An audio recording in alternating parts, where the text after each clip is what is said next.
The Pokemon bull market. Have people like myself been looking in the wrong spot? Investing in the Pokemon space is interesting at the moment, and singles absolutely taking off. Whether it's things like, well, it could be even whether it's English cards, Japanese cards, even Chinese cards. There's so many examples, and just to name a few, things like Ninetales here from City and Flames, a card that was like $15 forever and a day is now $51. Things like Darkrai from Crown Zenith's Trainer Gallery, which was hovering around $30 to $40 forever and a day, is now over 100. In fact, it's nudging on $120 raw. Even Chinese cards, like some of the 151 cards, like the Pikachu and the Gengar, or this Pikachu up on the screen, which was hovering around $300 for a long time, is now over $800 raw. So the point I'm trying to make here is singles, as much as I hate to admit it, in some cases have very much been outperforming sealed product at the moment. If you're new here, my name's Michael Pokeoz. We talk all things Pokemon card investing. And one thing I talk predominantly about is sealed. I, of course, like to dabble in singles. I have some collectors. I have a collection myself. And I like to talk about the singles market a little bit as well. But predominantly we talk about sealed. And I quite often talk about which Elite Trainer boxes and which booster boxes or which UPCs or even 3-pack blisters are going to be great investments into the future. And I wouldn't say I'm swallowing my pride a little bit, because there's a counter argument coming here, as you could probably imagine being a predominantly sealed investor. But realistically, some singles have well and truly been outperforming sealed lately. And whether it's just raw singles or graded singles, they have been going absolutely insane. So that's what we're going to look at in this video. We're going to look at some of the modern singles that have been taking off and compare them to their sealed counterpart. And then we're going to jump into some arguments around which one might be best. So before we do that, I do want to make the premise that singles, and this is what I've said forever and a day, sealed is the blue chip investment. This is one that'll just tick along and cruise up in price as time goes by. Why? Because they will slowly erode. There'll be less and less of them on the market. There'll be less supply. And even if demand doesn't increase, if supply decreases, price will still increase. It's that metric between supply and demand. However, with singles, they can be very, very volatile. You can make extreme gains, like maybe some gains that sealed will not make. Like, I'll be the first to say that. You can make extreme gains with singles in a rapid amount of time, but you can also take big losses on singles. The thing is, once a booster box is out of rotation and it starts getting some time behind it, chances are it's probably never going to go back down in price. It's only going to really head in one direction. However, you buy some singles and maybe the market, especially modern singles, and maybe the market gets flushed with a massive reprint. So therefore, more of that card hits the market. You can see some very strong downturns in it. And look, you can, of course, with reprints on sealed as well. But let's jump into some examples, right? The big dog, the big hitter, the big one that everyone's been talking about the last month in the Pokemon investing space is Bubble Mew. So from a raw price, and this is just the last 6 months alone, raw price, it's gone from $519 to $926. So it is up 78% in the last 6 months. That is some phenomenal gains if you bought yourself some raw copies of this card. The PSA 10, on the other hand, this is where the action is happening. It's gone from $1,467 to over $3,000. It's $3,309. That is a 125% increase in price in the last 6 months.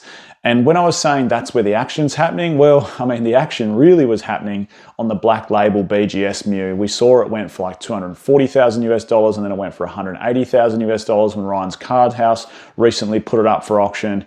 Insane pricing. And you might go, well, okay, the single is absolutely taking off. There is no way that the sealed product, the Elite Trainer box or the Pokemon Center Elite Trainer box could keep up with the singles at the moment. Like, the singles are absolutely pumping.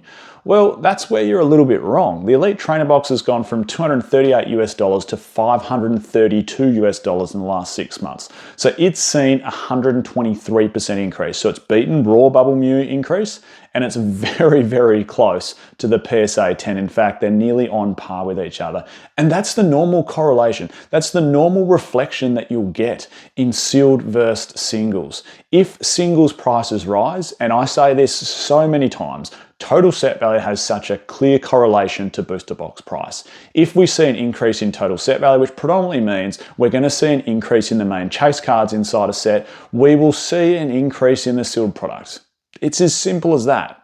Now, there are some cases where it doesn't really come into play, which we'll talk about shortly. But before I jump into the next example, I did want to give a big shout out to today's video sponsor, which is, of course, the Collector app. There'll be a link in the description to download it. You can follow my journey down in the content creators section, where I've got the majority of my sealed collection inside the app. Moreover than that, there's just so much you can do in here. From a data point of view, you can look at all the set analytics. You can look at market movers for your whole portfolio. In every set, you can filter from the most expensive chase cards. It shows you all the PSA data. Like, this is where I'm getting the numbers from. It shows you BGS data. It shows you what they're selling for.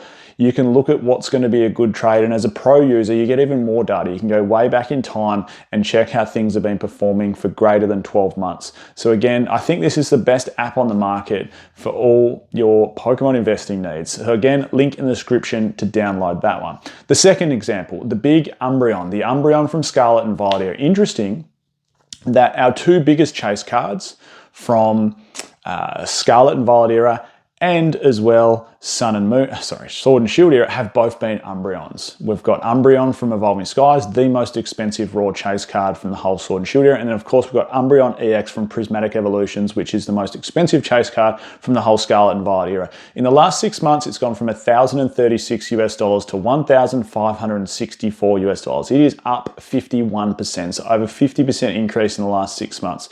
The PSA 10 copy is getting astronomically expensive, $4,215 US dollars to nearly $6,000 US dollars. It's at $5,905, another increase of nearly 50%.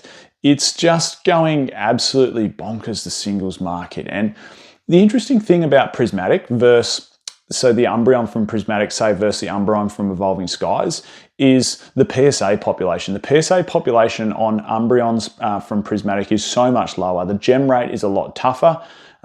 Pull rates are just as hard across both sets, but yeah, the gem rate is a lot harder on Prismatic's Umbreon, hence making it a more expensive PSA 10. And look, the population's not going to stop there. We know Umbreon from Evolving is over 20,000 now. I can predict, I think this is up to 5,000 copies now, the Umbreon from Prismatic. It's going to reach 10,000. Like, there's that much sealed product out there. There's going to be that many more pull, that many more sent to PSA. It will reach 10,000. And here's another interesting one. So you'd think that Umbreon's been going crazy and the Elite Trainer box is getting smashed with reprint after reprint after reprint. Surely the sealed price is tanking. Well, actually in the last 6 months, although it's clawed back a little bit in the last 2 months because of the latest reprint or restock we saw at big retailers like Costco, etc. in the US, the ETB price has gone from 106 to 154 in the last 6 months. So it's actually up 45% as well. Again, a direct reflection to those singles pricing. And what's interesting is, generally speaking, if we start seeing massive reprints, so like what we've seen for Prismatic Evolutions, we'd normally see a decrease in the singles price. It's really interesting that it's just singles are bucking the trend at the moment. We get more supply, yet singles price is going up. Like, that just baffles me. That's where I think the Pokemon investing space has seen one of the biggest changes. And the third example I wanted to talk to you about is 151 Charizard. This thing is moving in price. So this was 6 months ago, 231 US dollars. It's now nudging on 500 US dollars at 474. It is up 105% in the last 6 months as a raw card. What's really interesting though is the PSA 10 example hasn't really changed in price over the last 6 months. In fact, it's about the same. And you might ask, well, why is that? Why has the graded PSA 10 Charizard in the last 6 months not really moved? Well, a couple of reasons. One, it had quite a pump up a bit more than 6 months ago. But recently in the last 6 months, there's just so many graded copies of this card. It is nudging on 30,000 PSA 10 copies. It changes hands a lot of this card. There's quite often a fair few of them sitting on the market. And as a result, it feels like it's not that rare. I get it, everyone's going to want it, but nearly 30,000 copies has really hurt the movement that this can see as a PSA 10. What's interesting, the Elite Trainer box has moved from 352 to 629 in the last 6 months. So it's gone up 80% in of itself. So there is some insane movement, but again, a clear correlation between what the raw singles prices are doing and the sealed prices are doing. So although everyone might be saying that singles are absolutely ripping up at the moment, and again, you could have made more money probably on some particular singles than what you could have with sealed, sealed is still showing, especially in modern, that close correlation to what the singles pricing is doing.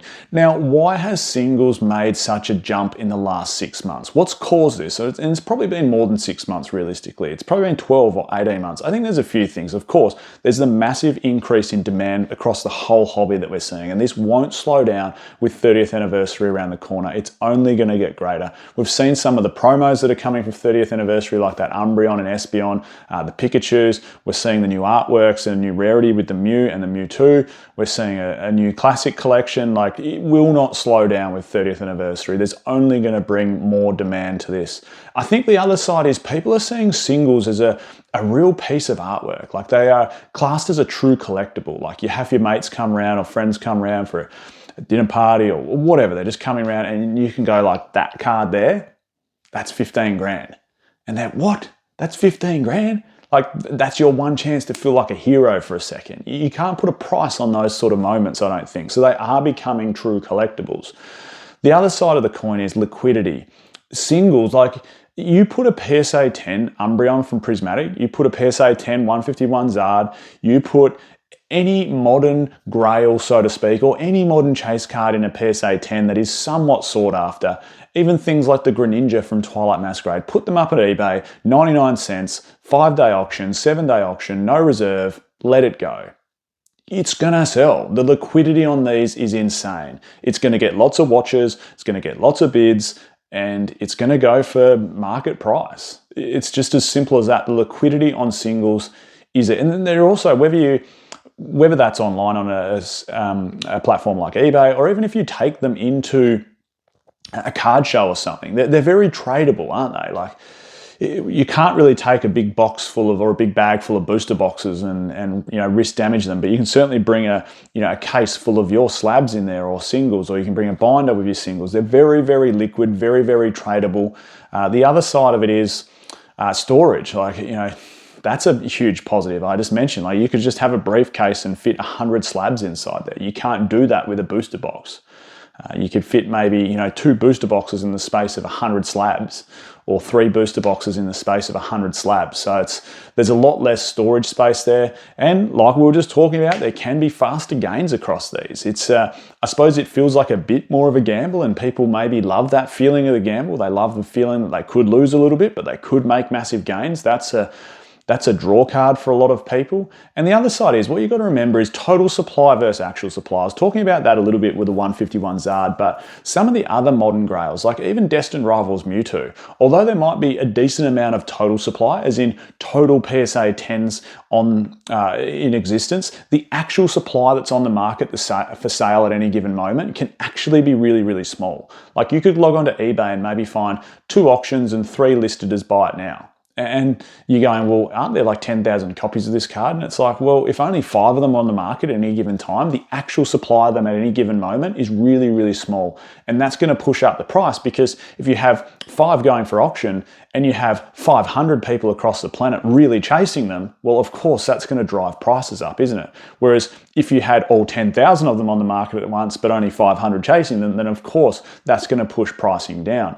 So there you go. I think singles have been doing insane things lately. I do think people have given sealed a little bit of a raw end of the stick lately, but you can make some crazy money off singles. Let me know your thoughts down in the comments below. Thank you so much, everyone, for tuning in. I'm Michael, this is PokeOz, and I'll catch you all next time.